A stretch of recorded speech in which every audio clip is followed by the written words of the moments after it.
it is Hope here from Crafty Hope, and welcome to my You Me Same 3 for July. I know this is a pretty long one, but I do hope you will hang in there with me. I've got a lot of great tips in this one, a little bit of everything. So let's get started. Tiffany of Southern Gals Designs sent out the 3 items for this month, and I happened to be the winner for this month, so I got mine extra. All right, so I'm opening this kind of slow. There's a piece of lace, there's a glassine envelope with a gentleman in it, and everything was wrapped up in this piece of like some kind of blueprint schematic that looks like Tiffany had used as underpaper.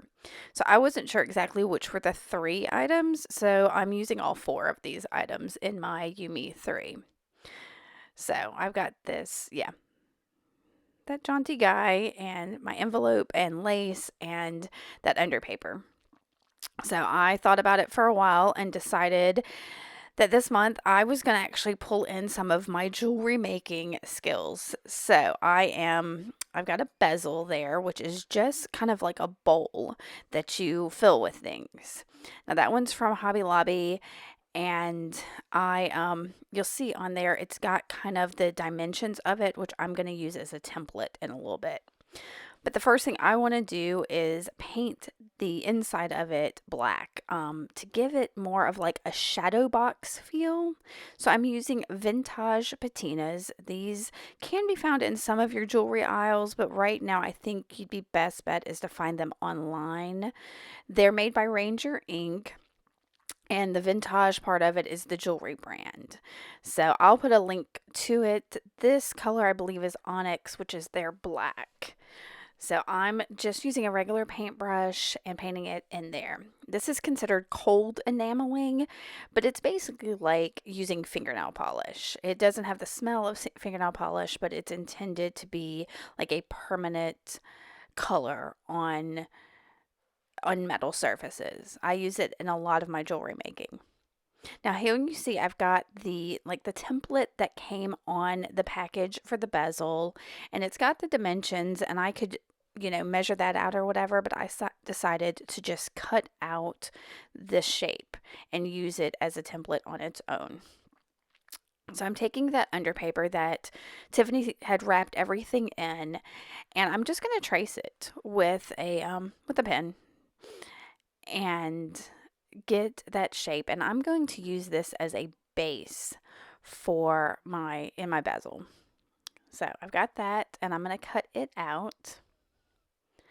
And then once I get it cut out, I'm going to use some Mod Podge to seal the top, back, and even the edges, like the actual edges of that with some Mod Podge, to make sure that the resin doesn't seep into the paper and make it transparent.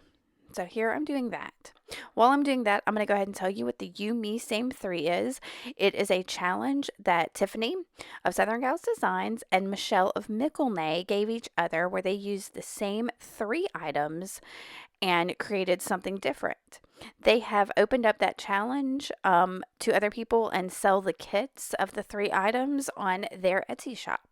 Like I said, I won this one because previous people that participate get thrown into drawing some months, and I was lucky enough to win it this past month. So I'm really excited about that. So you see I'm coating all those little edges because I'm trying to keep the resin from seeping in too much. It's not a huge deal. That paper is kind of transparent anyway, but I just out of habit do it. So I put the whatchamacallit, the Mod Podge in the base of my bezel once my patina had dried, and I'm just kind of working it into all the edges. I've got like a little bamboo skewer there that's helping me push it into place. And once I've got it in there, I'm going to coat the top as well. I'm just sealing everything in, and I like that extra layer of protection with the addition of more Mod Podge. And this is, I'm trying to think, I think I just used the shiny regular Mod Podge or gloss, whatever they call it. But I've got that in there, and I'm making sure it's pressed. I've got like a little bit of a bubble in there that I was trying to press out. So it wasn't a huge deal.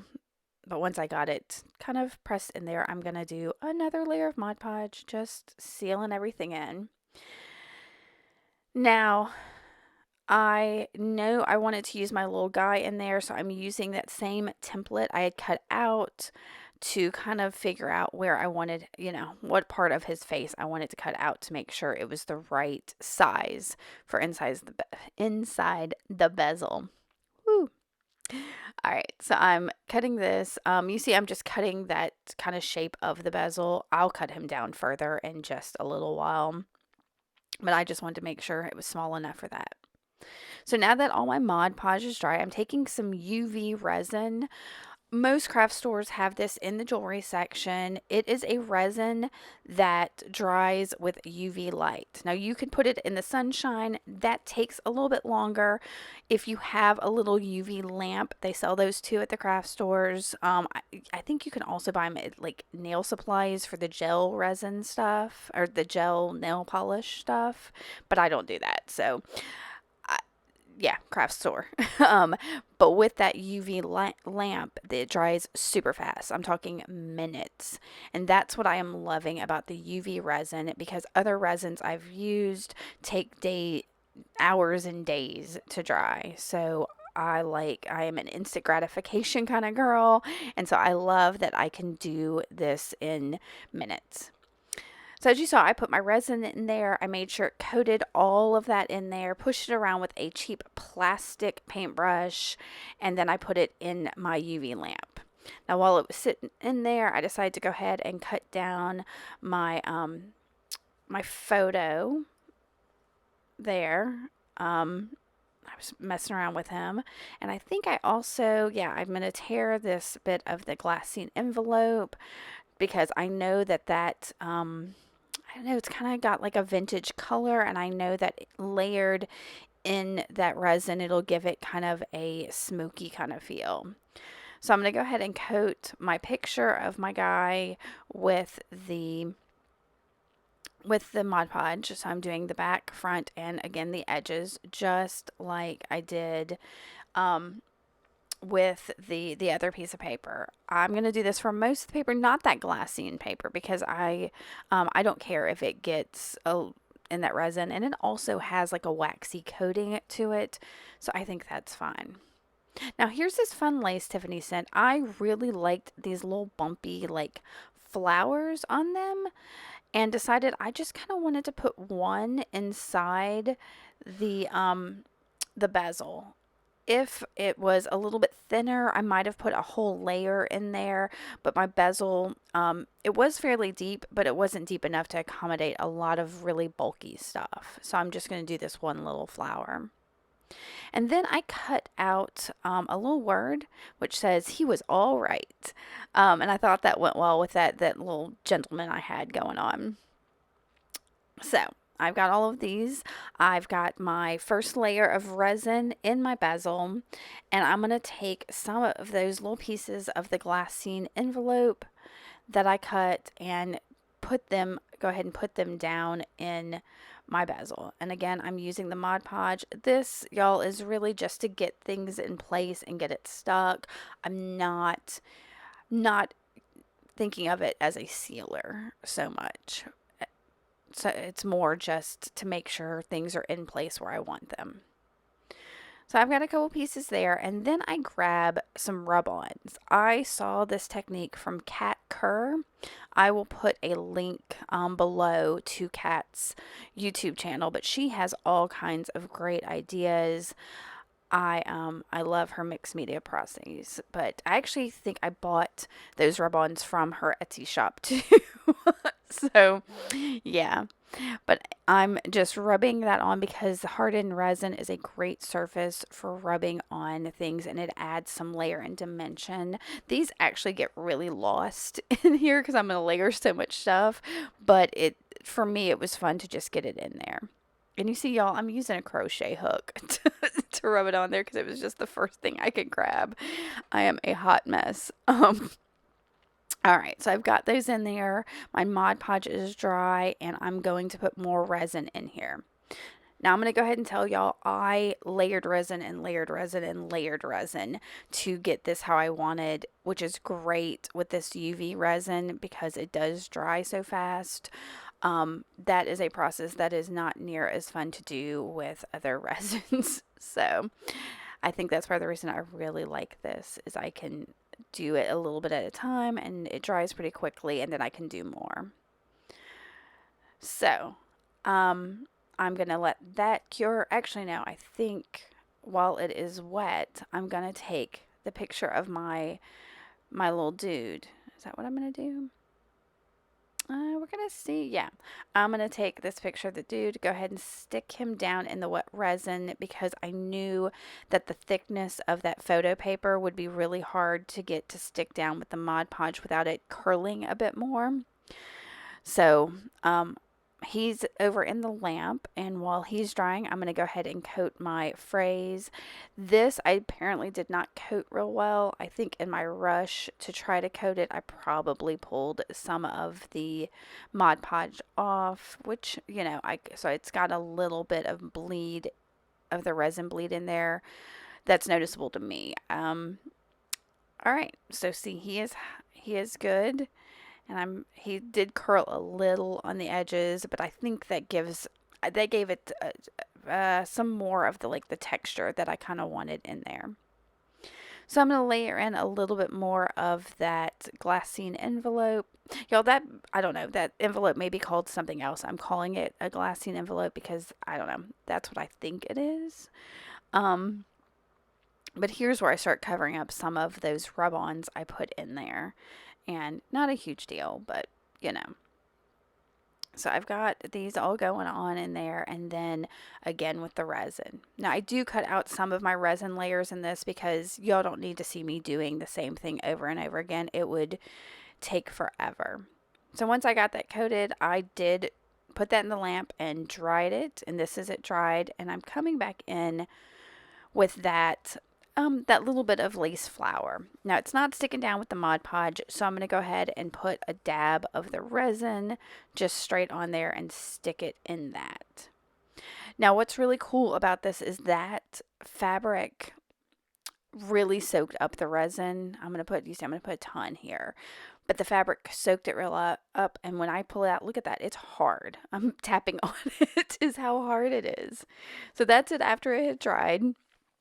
And I've decided at this point I'm gonna go ahead and put my little words down. He was all right. And I think I'm also going to stick down some more. I'm trying to decide, not decide, I'm trying to remember. So I coated again, and then I'm going to stick down some more of that glassine envelope just to give some more depth. I really love creating these layers and giving depth. If it was bigger or I used less elements in here, it might have been better, but I really wanted to jam all this in here and show y'all these techniques. So once that Mod Podge dried, I'm putting more resin in here, and I'll spread it out, send it to the lamp, and I'm going to show you here. There's a little bit of a crackling effect, I think you can see, and I didn't like that. So I'm going to add 3 or 4 more layers of resin on here until it gets exactly how I want, just thin layers over and over again until I got it how I want. So a layer, stick it in the lamp, another layer, stick it in the lamp. So, and I'm letting y'all see me do this, but I'm not going to show you all those other layers. So it is finally how I want it. And I have pulled out my jewelry supplies. So I'm going to show you how to turn this bezel into a necklace. So that is some silver colored 20 gauge wire. It's fairly thick, and I wanted that for stability. I'm going to make a connector from the loops that are at the top of that bezel to some fabric. So I'm creating a wrapped loop. I'll put a link to how to make a wrapped loop in up above in the little card up there in the upper right. But I made a loop, I opened it, I slipped it onto the loop on the bezel, and now I am wrapping that loop. And I will cut that wire and tuck it and make it nice and even. If y'all have any questions about this jewelry process, I have lots of tutorials on jewelry making, but I am happy to answer any question you have. So let me know below um, how, if you are confused by any of this. All right, so now I'm trying to get my pearl on there because that is such a thick gauge of wire. The hole on these glass pearls is kind of small, so I had to work it on there tight. Now, there's a vintage glass pearl that I salvaged from some old jewelry as one of my jams, is to take old stuff and make it new. Now I'm creating a second loop and I'm trying to make sure it goes the same way that the bezel goes so that when I put my fabric in there, it kind of lays right. So I'm creating the second wrapped loop to complete my connector. And then I trimmed it and I'm tucking it. Once that's done, I'm going to take that fabric. This is just some like silk ribbon that, and you could use anything. And I think I've got about 19.5 inches there that I'm just cutting in half. And I'm going to insert it from the front of that connector loop to the back and leave about, I don't know, 1/2 to 3/4 inches on there because I want to have enough to sew on this button. These are mother of pearl buttons, which I've also salvaged. I found, I don't know. I just pick them up at garage sales and thrift stores and wherever. I love old buttons. It's one of my obsessions. So I'm using embroidery floss that I've separated into 3 strands. Embroidery floss comes usually in 6 strands, and you can break it down into as many strands as you want. So I'm just using half, and I'm sewing this button on just in the usual way, making sure that I get that little lip in the back that I folded up to make sure it is secure on there and is going to hold this. So, yeah, just a real basic button attachment here.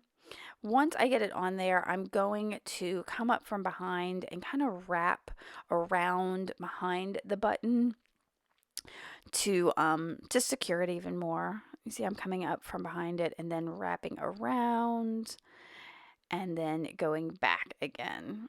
And that just kind of keeps it from being kind of wobbly and gives it a little bit of bulk there behind it. Now I'm going to fiddle with this just a minute because the loop at the bottom on the jumper, well, on my connector, was not as tight as I wanted. So I was trying to figure out if I could do that with the embroidery floss. Some of my jewelry making is, figuring it out as I go along, and that's exactly what I'm doing here. So I decided that is not what I wanted to do. So I'm going to unwind it and go ahead and tie off my embroidery floss. Just making a couple of quick knots. And I do this, this is jewelry making. This is what makes this mixed media jewelry is I've got sewing techniques and I've got paper techniques and I've got regular jewelry techniques, and it's just a mix of different media and techniques, and it's kind of my joy. All right, so that is some 26 gauge wire. I could have used something maybe thicker if I wanted to, but I knew the 26 would be fine for what I'm doing here. And that is wrapping that in to make it a little bit tighter there below that button, just to kind of cinch it up. And so I make a little tail and I wrapped that tail around the fabric there until it was almost tight, and then just kind of push that down to make sure it was nice and tight on that ribbon. And then the other portion, the longer portion, I'm just going to wrap around. Now what's tricky there is you want to hold that wire a little bit so it doesn't just spin on your ribbon.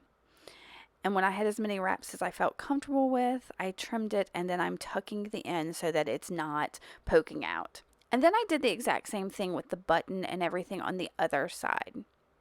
So now I've got a large jump ring here, and that's just a ring with a split in it. And I inserted my ribbon into that, and I'm trimming down some more of that 26 gauge silver colored wire, and I'm going to wrap it just like we just did. So take a little bit of a tail, wrap that portion until it gets around, and then wrap the longer portion around until it's as tight as I want it to be. And I think here's where it was spinning on me. So once that's wrapped, I'm going to trim that and use some flat nose pliers or chain nose pliers to kind of push down that end. And I did that on the other side. And I'm going to take a second jump ring here, and using some bent nose pliers and my chain nose pliers, I'm going to twist open that one, attach it to the jump rings at the top of the ribbon. I'm sorry this is out of frame, y'all. I apologize for that. And then I'm just attaching a clasp and closing my jump ring. And I'm going to do the same thing on the other side. And with that, this necklace is done. I hope y'all learned something. If you have any questions at all about this, please let me know. I think that's everything, y'all. Make sure you hop around to the other participants in this You Me Same 3, especially Tiffany and Michelle, and keep on crafting on. Thanks for watching. Bye.